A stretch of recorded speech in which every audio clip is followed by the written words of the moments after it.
Bien,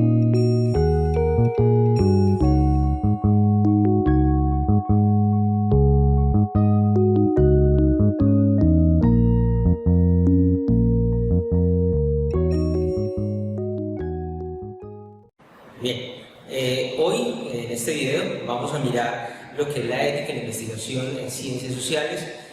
Vamos a mirar algunos aspectos generales. Primero es con relación a la normatividad, es decir, qué normas son las que deben regir la investigación de ciencias sociales, es decir, deben ser las mismas que utilizan la investigación biomédica. El segundo aspecto que vamos a mirar es acerca de mentir u ocultar información a los sujetos que participan dentro de la investigación. ¿Qué tan ético es? ¿Qué tan apropiado es?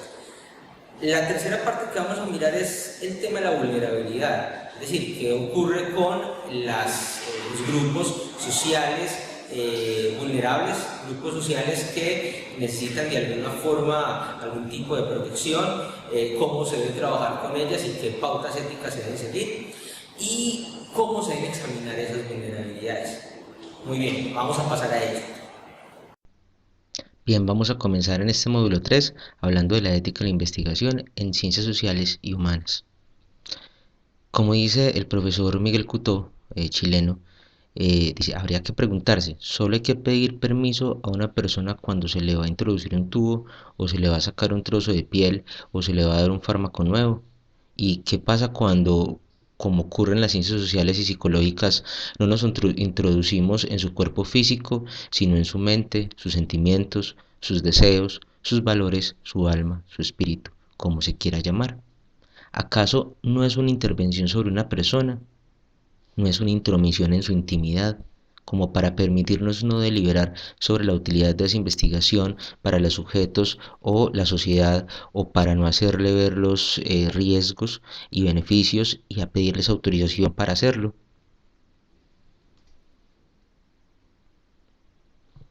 Bien, tenemos una primera discusión y es con relación a la resolución 8430. Es decir, ¿esta sería entonces aplicable a las ciencias sociales o no? ¿Por qué se hace esa pregunta? Porque no hay una norma en Colombia y son muy pocas en el mundo que regulan la ética o, digamos, ciertos parámetros y ciertos derechos en favor de los participantes en la investigación social y en ciencias humanas. De acuerdo a esta pregunta, existen tres posibles soluciones.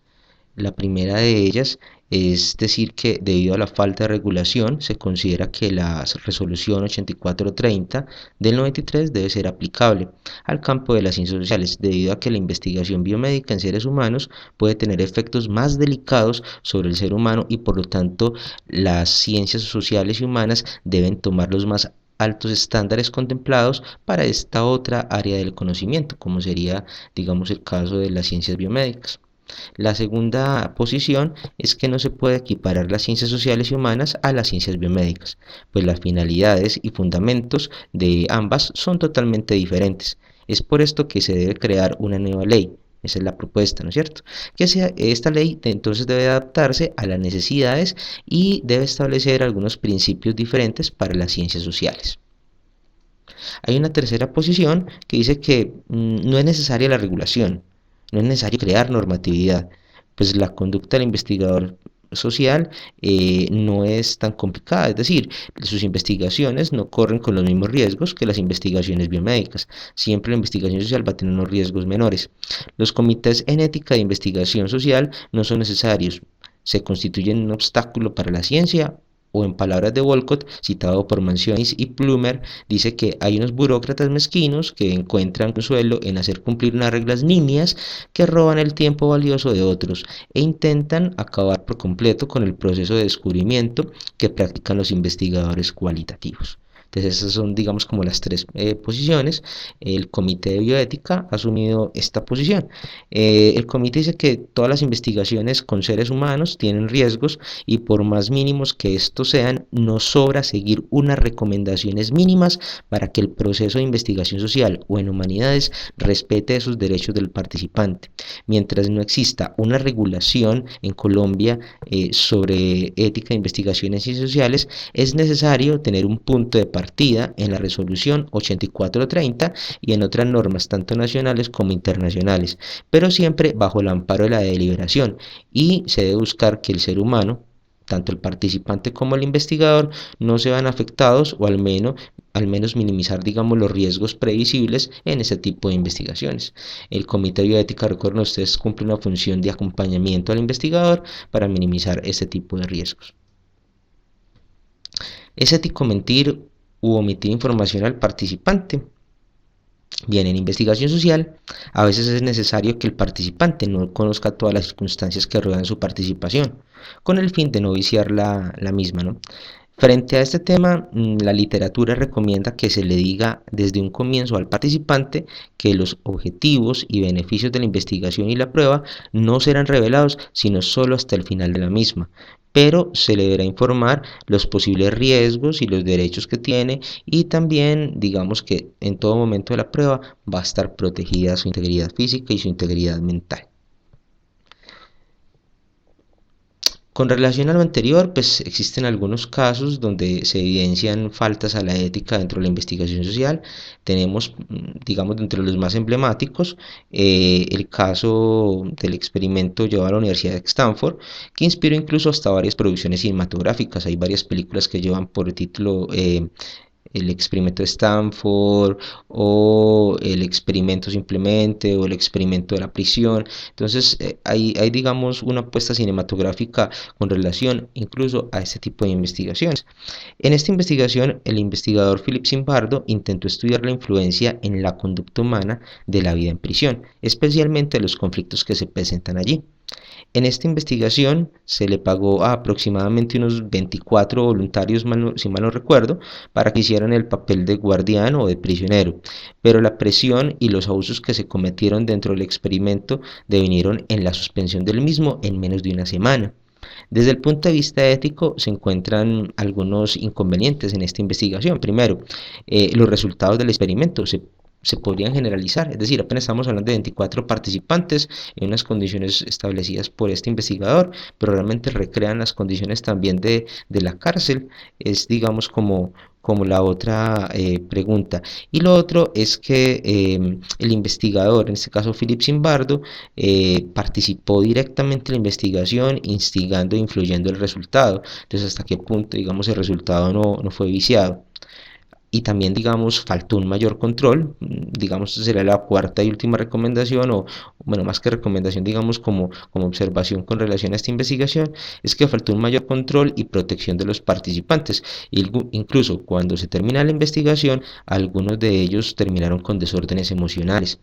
Tenemos un segundo experimento, que es el experimento de Milgram, que se realizó en la Universidad de Yale, y de ahí salió un artículo denominado Los peligros de la obediencia, escrito por Stanley Milgram, en donde intentó explicar por qué las personas, por ejemplo los militares, en el caso por ejemplo de los nazis en la Segunda Guerra Mundial, aceptaron órdenes o aceptan órdenes que pueden denigrar o afectar a otros seres humanos, como es el caso de la tortura o el asesinato, y que pueden reñir con su propia conciencia. El estudio consistía en que un participante, desconociendo toda la información del experimento, era introducido en una cabina donde podía, a través de un tablero del control, infligirle descargas eléctricas a otra persona que se encontraba en una silla, si éste no sabía el significado de alguna palabra que había aprendido. La situación real es que la persona en la silla era un investigador auxiliar que hacía las veces de actor, y Milgram estaba allí con el participante presionándolo para que éste subiera el voltaje, bueno, supuestamente el voltaje de las descargas, sin importar los gritos de dolor de la persona que supuestamente recibía dichas descargas. El propio Milgram describe la situación de la siguiente manera, lo voy a leer.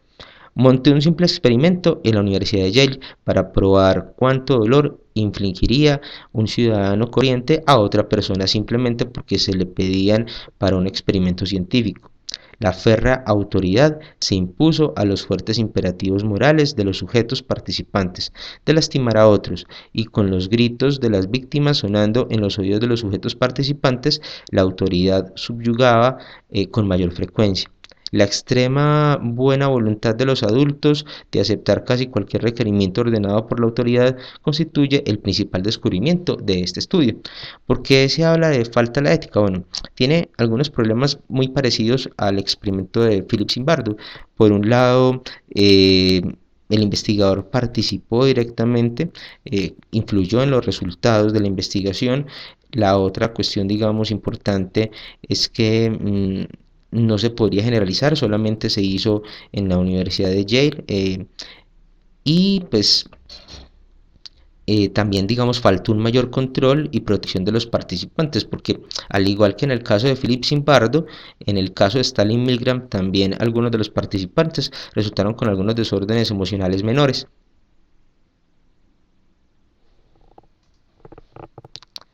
Bueno, cuando se habla de investigación en ciencias sociales hay algunos elementos a tener en cuenta. Primero, que la participación debe ser voluntaria, no se debe forzar a alguien a participar o a mantenerse dentro del estudio.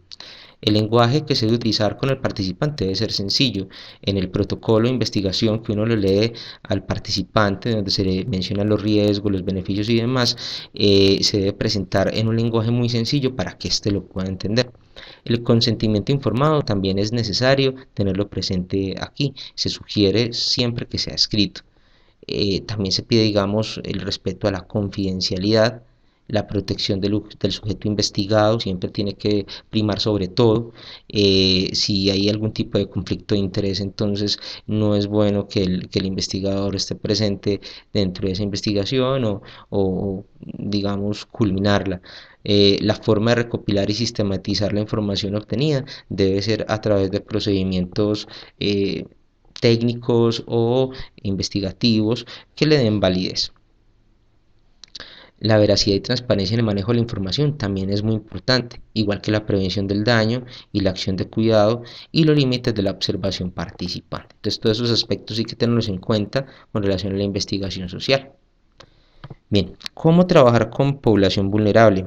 Lo primero es que hay que dar una definición, o sea, qué se entiende por vulnerabilidad, qué se entiende por población vulnerable. La vulnerabilidad hace referencia a las personas que no están en posición de evaluar los riesgos o de negarse a padecer estos riesgos. Esta definición es de Sieber y Tolish, pero digamos también surgen algunas otras preguntas, es decir, ¿cómo se debe mirar esa vulnerabilidad? ¿Se debe mirar es por grupos? Porque, por ejemplo, Florencia Santi, citando a Sieber, la autora anterior, dice que de acuerdo con esta definición las personas pueden ser vulnerables porque, primero, son visibles o famosas, segundo, porque carecen de recursos o autonomía, tercero, están estigmatizadas, cuarto, están en una posición de dependencia, quinto, porque no pueden hablar por sí mismas, sexto, porque están involucradas en actividades ilegales y séptimo, porque están emparentadas con aquellos que van a investigar. Entonces es muy difícil para ellos negarse digamos, a la investigación o cualquier información que ellos suministren puede ser sensible y puede ir en contra de ellos mismos. Hablar de comunidades o de grupos vulnerables a veces puede ser equívoco y puede presentar problemas. Primero, se puede dar un etiquetado o un rótulo que se le da a este tipo de población y se puede generar, digamos, la estigmatización o el rechazo social también hacia estos grupos o, digamos, también generar, digamos, lo que no se quería y es que se siga presionando más o que se siga vulnerando más los derechos de estos grupos. El segundo problema es que hablar de grupos vulnerables podría favorecer de forma desmedida a algunos individuos. Por colocar el siguiente caso, supongan ustedes a Stephen Hopkins con relación a un padre que digamos que no tenga compañía y que tiene que cuidar de sus hijos, es decir, no tiene esposa, no tiene familia que le colabore y tiene que cuidar de sus hijos y al mismo tiempo tiene que trabajar para mantenerlos. Entonces, ¿cuál de las dos personas se encuentra en un estado de vulnerabilidad? Stephen Hawking, a pesar de su discapacidad, pero con toda la fama y de pronto con todos los recursos que le proveen en Estados Unidos, o el caso de este señor en Colombia, en una comuna, puede ser comuna 2 o comuna, digamos, comuna 1, ¿no es cierto? Donde esta persona no tiene todas las garantías sociales y tiene que mantener a sus hijos y no tiene nadie que le colabore. Entonces, ¿quién será más vulnerable en esa situación? Una persona o grupo se encuentra en una situación de vulnerabilidad si no es capaz de velar por su bienestar o intereses, o no está en posición de evaluar los riesgos de participar en una investigación. Esta propuesta o esta definición es dada por Florencia Santi. Bueno, pero aparte de la vulnerabilidad, también hay que tener presente cuáles son esos temas sensibles. Es decir, una cosa es que se investigue con población vulnerable, pero otra cosa es mirar temas sensibles. Hay personas que ni siquiera teniendo la condición de vulnerabilidad, pero si están respondiendo sobre un tema que es sensible, en ese caso en específico se puede generar la vulnerabilidad. Me explico. Florencia Santi, citando a la antropóloga Prain Liamputton, indica lo siguiente. Esto es la investigación de actitudes, cuando habla de temas sensibles, dice que esto es la investigación de actitudes y comportamientos considerados privados o íntimos, cuya revelación puede causar censura, malestar o puede desacreditar o incriminar a las personas involucradas. Los temas generalmente considerados sensibles son aquellas difíciles de abordar como el trauma, el abuso, la muerte, la enfermedad, los problemas de salud, la violencia, el crimen, que generan de pronto reflexiones sobre el rol de las emociones en la investigación. En el caso, por ejemplo, laboral, supongan ustedes un empleador que esté realizando su trabajo de grado y que quiere mirar el clima organizacional en su empresa. Eso es, digamos, como su trabajo de grado o eso es lo que quiere sacar como su trabajo de grado.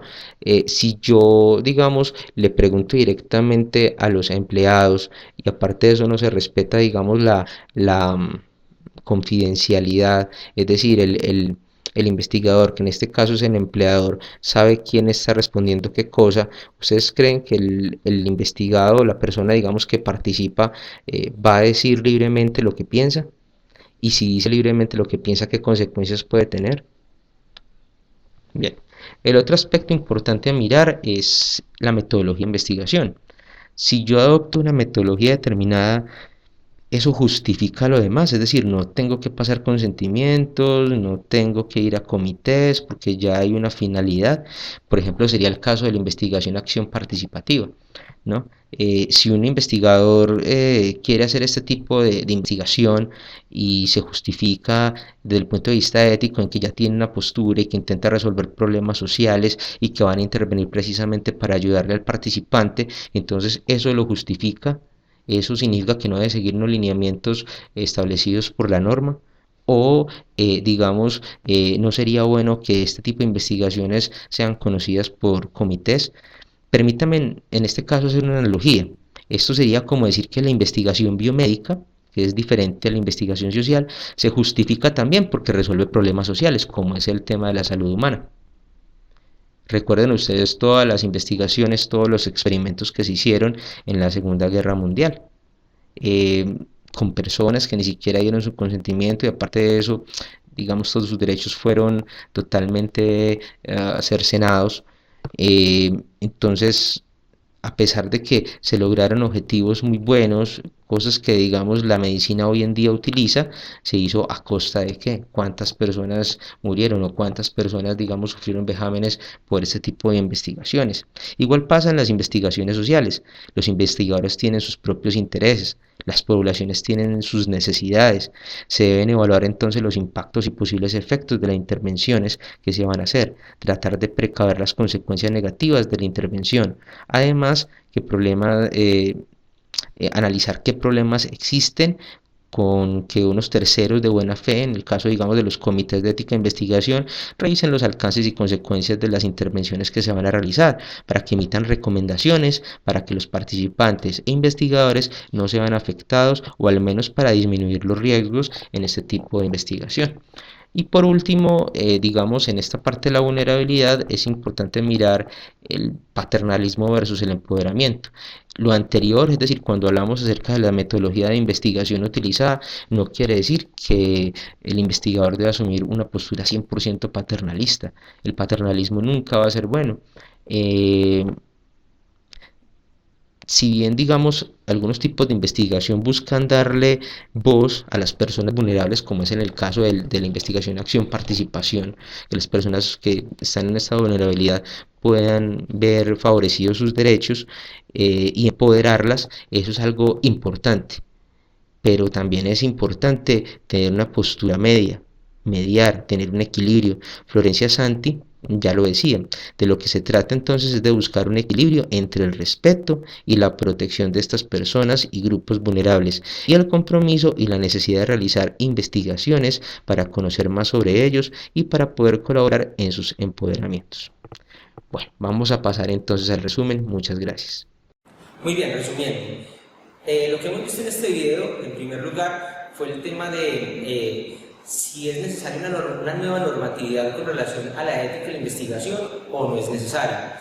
En ese sentido hay tres posiciones. Los primeros que consideran que es necesario crear una nueva ley, porque no es lo mismo investigar en ciencias sociales que investigar o hacer investigación biomédica con seres humanos. Hay un segundo grupo que considera que no es necesario crear una nueva ley porque con la normatividad de investigación biomédica con seres humanos basta y sobra. Es decir, habría que aplicar esta norma que regula situaciones más graves y ya con eso las ciencias sociales pueden tener un derrotero. Hay un tercer grupo que opina que no se debe generar ninguna norma y de hecho también piensan que no se debe aplicar, por ejemplo, la resolución 8430 o ninguna de las normas que hablan acerca de la ética de la investigación con seres humanos. ¿Por qué razón? Porque consideran que son investigaciones con riesgo mínimo. Lo cual, digamos, lo que hemos visto del video no es tan cierto. Es decir, hay investigaciones sociales que el riesgo no es mínimo, que el riesgo puede ser incluso mayor. Entonces hay que tener mucha precaución. Lo segundo que nosotros vimos fue la idea de si se puede mentir o omitir información al momento de solicitar el consentimiento informado del participante. Esto para no dañar, digamos, algunas pruebas en ciencias sociales, sobre todo en psicología, se hace. Frente a este tema, pues la doctrina menciona que es necesario que se le informe a la persona que se va a omitir información. Es decir, mentir o omitir información en ningún caso va a ser algo positivo para, digamos, éticamente para el sujeto. Es más, en algunos casos podría generar estrés no saber toda la información, pero si la persona previamente sabe que se le va a omitir información y que solo al final, ya de haber realizado todas las pruebas, se le va a informar todos los requerimientos y en qué consistía la investigación, entonces bueno, listo, ahí podríamos decir que hay terreno allanado. Por último, es importante mirar el tema de la vulnerabilidad en el uso de algunos tipos de población.